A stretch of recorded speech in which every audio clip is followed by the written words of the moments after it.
দেখুন এখানে আরেকটা কানেক্টার দেওয়া আছে, এটা যদি আয়নার সাথে লাগাতে চান আপনি আয়নার সাথেও লাগাতে পারেন। তো এবার মোবাইল হোল্ডারটা বার করি। দেখুন খানিকটা এইরকমই দেখতে মোবাইল হোল্ডারটা।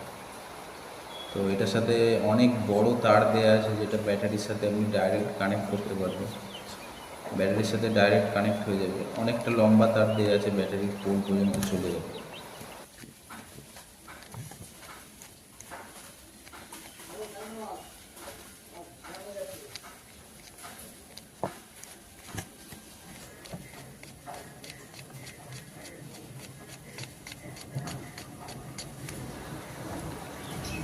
দেখবেন বন্ধুরা পেছনে কিন্তু একটা অফ অন সুইচ রয়েছে ছোটো মতো, একদম ছোট্ট মতো অফ অন সুইচ রয়েছে, যেটা দিয়ে আপনি চাইলে চার্জ অনও করতে পারেন, মোবাইলের ইউএসবি পোর্টটা অফও করতে পারেন।